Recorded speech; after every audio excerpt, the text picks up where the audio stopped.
আসলে তার গাড়ির মধ্যে বসে রয়েছেন বিকাশ সিং, যে বিকাশ সিংকে সদ্য বসিরহাট আদালত থেকে জামিন দেওয়া হয়েছে। যে বিকাশ সিংকে নিয়ে আমরা বেরোচ্ছি,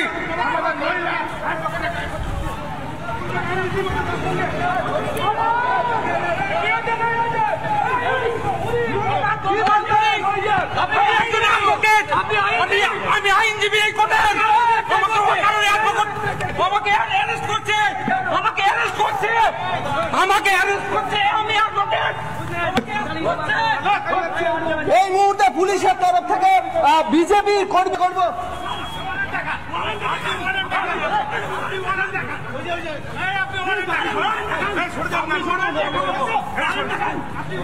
কেন্দ্রীয় বাহিনী জওয়ানকে টেনে হিঁচড়ে নামাচ্ছে, কেন্দ্রীয় বাহিনী জওয়ানকে টেনে হিঁচড়ে নামাচ্ছে পুলিশ।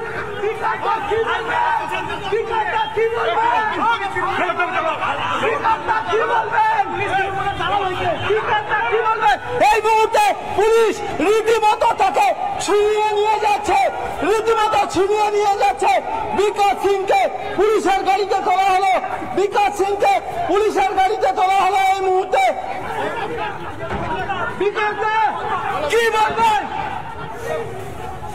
এই মুহূর্তে? ছি ছি ছি ছি ছি ছি ছি ছি ছি ছি ছি, কোন রাজ্যে বাস করছি আমরা? সত্যিই কিছু বলার নেই। আজকে বসিরহাট আদালত চত্বরে যে চিত্র হলো, রিপাবলিক বাংলার ফুটেজ ধার করে অবশ্যই আপনাদের দেখালাম, আপনারা অনেকেই ইতিমধ্যে টিভিতে দেখেছেন। মানে এরপর আর কিছু বলার সত্যিই কোনো ভাষা নেই।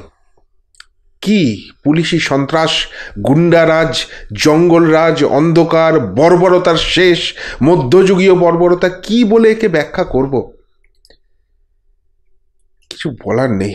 বিজেপি নেতা বিকাশ সিং, তার জামিন হলো এবং তারপর আদালত চত্বর থেকেই প্রায় তাকে যেভাবে পুলিশ ছেঁচড়ে টেনে নিয়ে গেল, যেভাবে কেন্দ্রীয় বাহিনী জওয়ানদের ছেঁচড়ানো হলো, জোর করে ছিনিয়ে নেওয়া হলো, কোনো ওয়ারেন্ট দেখানো নেই, কিচ্ছু নেই। মানে সত্যিই কিছু বলার ভাষা নেই। নমস্কার, প্রিয়বন্ধু মিডিয়ায় আপনাদের স্বাগত এবং আপনারা দেখছেন প্রিয়বন্ধু বাংলা, সত্যের সন্ধানে সর্বদা আমি শুদ্ধশীল। বন্ধুরা, সন্দেশখালি নিয়ে গোটা রাজ্যই উত্তপ্ত চলছে এবং সেখানে শাসকের ভূমিকা, শাসক দলের ভূমিকা, পুলিশের ভূমিকা, প্রশাসনের ভূমিকা একাধিকবার প্রশ্নের মুখে উঠেছে। আমার আগের প্রতিবেদনেই বললাম যে এই সন্দেশখালি কাণ্ড নিয়ে কিভাবে নয়ছয় করার চেষ্টা করছে, কিভাবে সমস্তটাকে জোর জুলুমের মধ্যে দিয়ে চেপে দেওয়ার চেষ্টা করছে পুলিশ, সেটা আদালতের সামনে স্পষ্ট হয়ে গেছে। আদালত কিন্তু ধাঁধানি দিয়েছিল, পুলিশকে শো কজ করেছিল এবং বলেছিল আজকের মধ্যে কেস ডায়েরি থেকে আরম্ভ করে যা কিছু ইনভেস্টিগেশন আছে সমস্ত কিছু কোর্টে জমা দাও। খুব স্বাভাবিকভাবেই সেখানে জমা দিতে পারেনি, কেননা ওই তো অনুব্রত মণ্ডলের কথা মতো বলতাম না, কেসটা সাজানো যায়নি। ফলে সন্ধ্যের দিকে আবার তার হিয়ারিং হয় এবং সেই হিয়ারিংয়ে যথারীতি সেখানে জামিন চান বিকাশ সিংহ, বিজেপি নেতা, এবং তৃণমূলের সাসপেন্ডেড উত্তম সর্দার, তিনিও জামিন চান। পুলিশ দুজনের কারোর ক্ষেত্রেই কোনো রকম কোনো জামিনের বিরোধিতা করেনি। ফলে দুজনই জামিন পেয়ে যান, আদালত দুজনকেই জামিন দিয়ে দেন এবং সেইটা নিয়েও প্রশ্ন উঠছিল, কেননা সন্দেশখালির মা বোন যারা রয়েছেন তারা তো রীতিমতো আতঙ্কিত।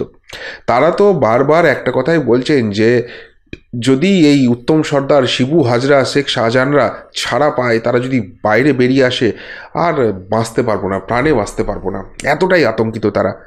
তো সেই উত্তম সর্দার বাইরে বেরিয়ে এসে এক গাল হেসে সত্যের জয় হয়েছে, সত্যমেব জয়তে, সব ডায়লগ দিয়ে চলে যায়, কোনো অসুবিধা নেই।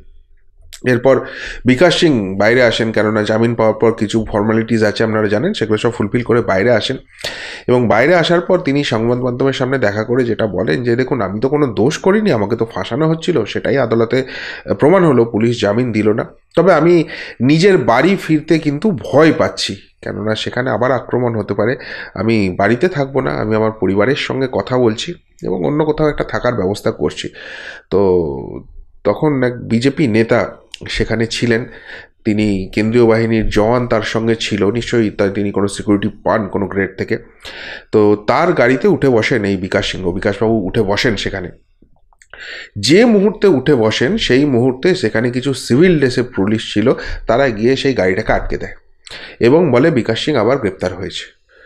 ফলে যারা ওখানে বিজেপিরও বহু কর্মী সমর্থক তখন পৌঁছে গেছেন, তারা প্রশ্ন করতে থাকেন যে আপনারা কোন থানা থেকে এসেছেন, কিসের ভিত্তিতে গ্রেপ্তার করেছেন এবং অ্যারেস্ট ওয়ারেন্ট দেখান, যেটা খুব ভ্যালিড। এবং যেহেতু মানে পুলিশও এমনই, আদালত চত্বর থেকে তো কাউকে গ্রেপ্তার করা যায় না, জাস্ট আদালতের গেটটা থেকে বেরিয়েছে, ঠিক সেইখানটায় দাঁড়িয়ে আছে একদম পুরো ঘিরে ধরে, এবং দুটো গাড়ি দিয়ে পুরো রাস্তাটা ব্লক করে দিয়েছে। তো বলে যে আপনার যে অ্যারেস্ট ওয়ারেন্ট আছে ডেফিনেটলি সেই অ্যারেস্ট ওয়ারেন্ট আপনি দেখান, এবং তারপর যেটা যদি আপনি ওয়ারেন্ট দেখাতে পারেন আমরা কিছু বলবো না, বলে কোনো দেখাবো না। এবং স্বাভাবিকভাবেই তখন গাড়িটাকে ঘিরে ফেলে বিজেপির কর্মী সমর্থকরা। পুলিশ ওই যে দেখতে পাচ্ছেন চিৎকার চেঁচামেচি চলছে, তখন পুলিশকে ঘিরে বলছে যে আপনি ওয়ারেন্ট দেখান। এই অবস্থায় ওখানে এক মহিলা আইনজীবী, ওই যে মহিলা আইনজীবীকে দেখতে পাচ্ছেন ফাঁক দিয়ে একটু মাথা দিয়ে, ওই মহিলা আইনজীবী স্বাভাবিকভাবে খুব উত্তেজিত হয়ে পড়েন এবং পুলিশকে বলেন যে আমার মক্কেল সবে জামিন পেয়েছেন, আপনারা এইভাবে কীভাবে অ্যারেস্ট করতে পারেন, কোন থানা? এই অবস্থায় সেই মহিলা আইনজীবীকেও ধাক্কা দেওয়া হয়, তার গায়ে হাত দেওয়া হয়। তো এই ভদ্রলোক যিনি ছিলেন ইনি প্রতিবাদ করে বলেন যে আপনারা মহিলার গায়ে হাত দিচ্ছেন কেন, এখানে যখন মহিলা রয়েছে আপনাদের মহিলা বাহিনী কোথায়? যেই একথা বলা, তাকে পুরো ঠেলতে প্রথমে ঠেলা হয়, তারপর চ্যাংদোলা করে ধাক্কা দিয়ে একটা গাড়িতে তোলা হয়। এবং সেই সময় তিনি সংবাদ মাধ্যমের সামনে নিজের পরিচয় দিয়েছেন যে আমি এই বসিরহাট কোর্টেরই একজন আইনজীবী, আমাকে এইভাবে অ্যারেস্ট করছেন আপনারা, কীভাবে অ্যারেস্ট করতে পারেন, কিসের ভিত্তিতে অ্যারেস্ট করছেন? তাকেও অ্যারেস্ট করে একটা গাড়ি নিয়ে বেরিয়ে চলে যায়। কোথায় নিয়ে যাচ্ছে না নিয়ে যাচ্ছে কিচ্ছু জানা যায় না। এরপর এই পুলিশ অফিসার সেখানে পৌঁছে বলে আপনি গাড়ি থেকে বেরিয়ে আসুন, মানে বিকাশবাবু যে গাড়িটাতে ছিলেন তো সেই গাড়ি থেকে আপনি বেরিয়ে আসুন। এবং বিকাশবাবুর দুদিকে দুজন কেন্দ্রীয় বাহিনীর জওয়ান ছিলেন, তো তার পাশে যিনি বসেছিলেন, আমি ঠিক ওই জায়গাকার ভিডিওটা দেখতে পাইনি, কিন্তু ওখানকার যারা সাংবাদিক ছিলেন তারা বলছেন যে সেই জওয়ানকে টেনে হিজড়ে প্রথমে মাটিতে ফেলে দেওয়া হয়, তারপর বিকাশ সিংকেও সেখান থেকে হ্যাঁচড়াতে বার করা হয় এবং তারপর একটা গাড়িতে তুলে নিয়ে চলে যাওয়া হয়। এরা আদৌ পুলিশ কী ব্যাপার কেউ জানে না। এবং স্বাভাবিকভাবে আজকে যেহেতু মামলা উঠেছিল শেষে, বিকাশবাবু পরিবার সেখানে ছিলেন, বিকাশবাবুর স্ত্রী ছিলেন, তার 2 কন্যা ছিলেন, এবং তাদের চোখের সামনে থেকেই তাদের বাবাকে তার স্বামীকে এভাবে তুলে নিয়ে চলে যাওয়া হয়। কোন পুলিশ গ্রেপ্তার করেছে, কোন কেসে গ্রেপ্তার করেছে কেউ জানে না। অর্থাৎ যেখানে এলাকাবাসী যেসব মায়েরা বোনেরা রয়েছেন তাদের সম্ভ্রম, তাদের আত্মসম্মান সব কিছু ধুলোই মিটিয়ে দিয়েছে, তাদেরকে মধ্যযুগীয় বর্বরতা চলছে, পশুর মতো ব্যবহার করা হচ্ছে। কারা করছে? শেখ শাহজাহান, শিবু হাজরা, উত্তম সর্দার। তার মধ্যে শেখ শাহজাহান আর শিবু হাজরার টিকিটাও ছোঁয়ার ক্ষমতা নেই এই পুলিশের।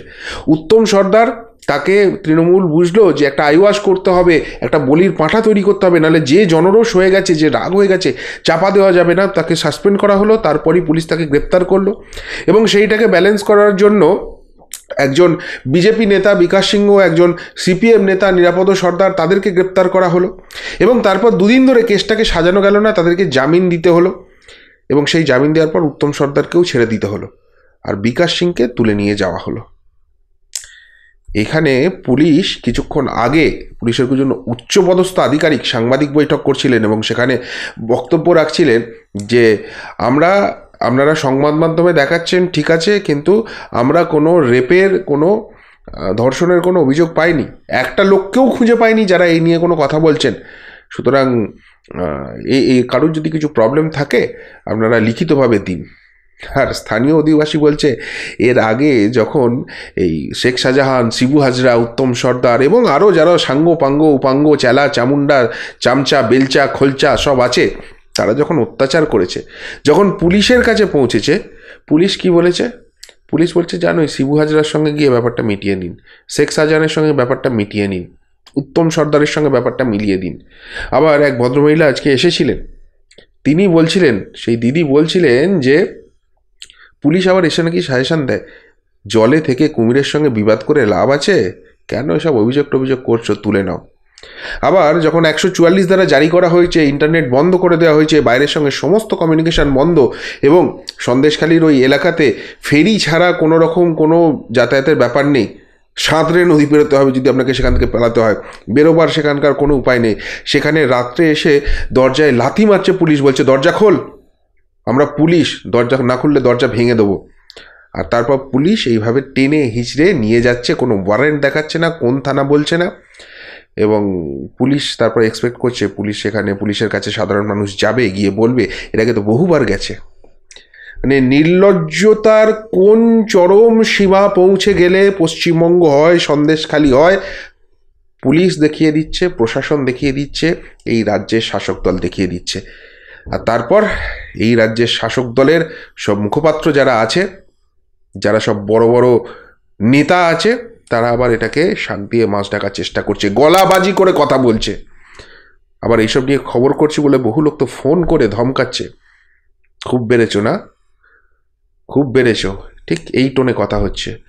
এবার বেশি কথা বললে বুঝে নেবো, ভোটটা মিটতে দাও, কোথায় থাকো দেখবো, হুমকি আসছে। দেখ, ওসব নিয়ে ভাবি না, এরকম আমচা চামচা বেলচার অনেক হুমকি আসে। কিন্তু আমার আশ্চর্য লাগছে যে এত ঘটনা ঘটে যাচ্ছে, ভাতাজীবীগুলো মোমবাতিটা কোথায় গুঁজে রেখেছে? মোমবাতি খুঁজে পাচ্ছেন এখনো? নাকি বাইরে বেরিয়ে মুখ খুললে এই যে বিভীষণগুলো ছুঁড়ে মেরেছিল কেড়ে নেবে, তারপর তাদের বাড়িতেও এই সন্দেশখালি হবে, সেই ভয়ে একদিকে ভাতা চলে যাবে, একদিকে ওই লক্ষ লক্ষ টাকা চলে যাবে, মাথায় নীলবাতিওয়ালা গাড়িটা চলে যাবে, এসি ঘরটা চলে যাবে, আর আরেকদিকে বাড়িতে সন্দেশখালি হয়ে যাবে। তার থেকে সন্দেশখালি জ্বলছে জ্বলুক, গোটা রাজ্য সন্দেশখালি হয়ে উঠুক, আমরা চাটতে ব্যস্ত থাকি। চাটতে চাটতে চাটতে জিভটা ক্ষয়ে যাবে, মুখের মধ্যে চপ্পলটাও ঢুকিয়ে নেবো, কোনো অসুবিধা নেই। তো প্রতিবাদ বাবা, এই সরকারি সুবিধা ছেড়ে কে করবে? ওই কিছু বোকা গাধা আছে, তারাই চিৎকার করবে, আর তাদেরকেও এই পুলিশ এইভাবে লাগিয়ে দেওয়া হবে, মেরে ঠান্ডা করে দেবে, নাহলে কেসের পর কেস দেবে, কোথায় হাফিস করে দেবে। এই হচ্ছে পশ্চিমবঙ্গের বর্তমান চিত্র। কি বলবেন বন্ধুরা, কি দেখলেন? যদি এই নিয়ে কিছু বলার থাকে অবশ্যই কমেন্ট বক্সে কমেন্ট করে জানাবেন। আমি সিরিয়াসলি ভাষা হারিয়ে ফেলেছি, কি বলবো ভেবে পাচ্ছি না। ভালো থাকবেন, সাথে থাকবেন, পাশে থাকবেন। আবার নিয়ে আসছি খুব তাড়াতাড়ি একটা প্রতিবেদন। নমস্কার।